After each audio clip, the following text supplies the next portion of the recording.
Hello, I'm D.O.C. the Media Medic, and I thank you for joining me on Hollywood Health News TV, where the story of medicine never ends. Today's segment features Michael Douglas, and the topic is oral cancer. Michael Douglas is a famous American actor and producer who won Best Picture Academy Award for his production of One Flew Over the Cuckoo's Nest in 1975. Then, in 1987, Michael Douglas gave a riveting performance as the Gordon Gekko character in the feature film Wall Street. Power. If you're not inside, you are outside. The richest 1% of this country owns half our country's wealth, $5 trillion. I don't care where or how you get it. Greed, for lack of a better word, is good. Greed is right. Greed works. And the winner is Michael Douglas in Wall Street. and he won that Best Actor award in 1987. More recently, Michael Douglas has appeared in the media to discuss his medical condition. I got cancer. So I've got cancer, found out about it three weeks ago. When asked about the signs, symptoms, and chief complaints that led him to seek health care, Mr. Douglas responded, It'd been bothering me for a while. I had a really sore throat early in the summer. My back of my gum, and it felt kind of sore there, and then sort of going up and towards my ear. And I actually went through a litany of doctors and tests. They didn't find anything. At 60 years old with a persistent sore throat and a history for tobacco and alcohol use, oral cancer should have been high on the differential diagnosis list for his doctors. So why is oral cancer so elusive and difficult to detect? I'll tell you why, but first, let me hear you say, ah. First of all, primary care doctors are not usually equipped with the apparatus to view obscure areas such as the nasopharyngeal and the pharyngolaryngeal areas, but dentists and ear, nose, and throat specialists are equipped. Secondly, carcinomas of the posterior third of the tongue tend to be clinically silent until they're extensive and deeply infiltrative into tongue muscle.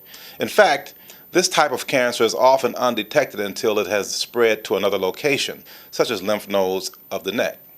So, Mr. Douglas, how were you ultimately diagnosed? The guy said, and he said, let me just take a little clip of that. And, got a biopsy, and they analyzed it. It's a stage 4. Staging is important to provide treating physicians a universally understood definition of a particular cancer's development. With oral cancer, there are 4 stages, 1, 2, 3, and 4. Stage 1, the size is less than 2 centimeters and there's no spread to the nodes. In stage 2, the tumor size is greater than or equal to centimeters and there's no spread to the nodes. In stage 3, the size tends to be greater than 2 centimeters and they're spread to 1 node only.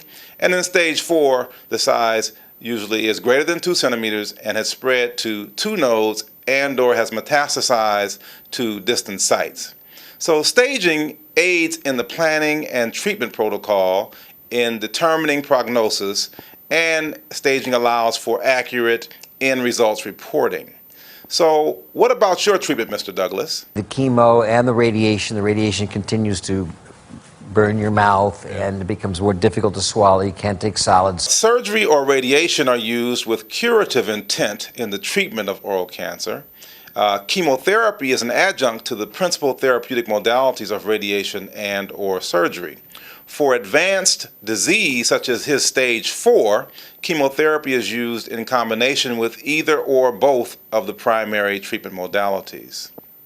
While epidemiological studies have repeatedly verified heavy tobacco use and heavy alcohol consumption as significant risk factors for oral cancer, there are recent studies linking human papillomavirus, that's HPV, to increased risk of oral cancer.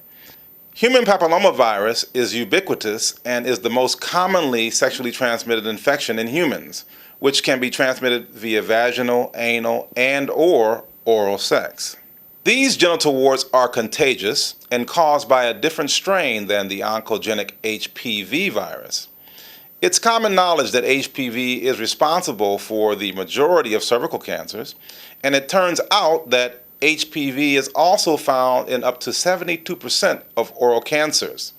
Experts attribute this finding to a change in the sexual behavior over the past decades where oral sex practices have risen. The notion that oral sex is risk-free is proving to be incorrect. Oral sex carries significant risk, and developing oral cancer is one of them. Here is what one ENT expert has to say about HPV, oral sex, and oral cancer. Usually when we think of oral cancer, we think of older men, people who smoke, people who don't take good care of themselves, but the whole demographics has changed so much now, and it is quite concerning where so many young people, teens, are coming up with oral cancer because of the HPV virus. And many men in their 30s, 40s, and 50s also are presenting with oral cancer due to the HPV-16 virus. There's a good and bad to it. This virus can be easily prevented with a vaccine, so pretty much we could eradicate this very deadly form of a virus that can cause oral cancer. And that concludes today's segment on Michael Douglas and oral cancer.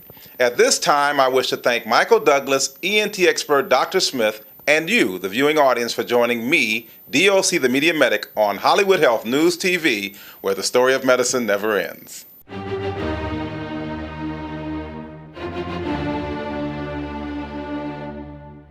This health education video is intended for entertainment and educational purposes only. None of the information contained herein should be construed or acted on as medical advice.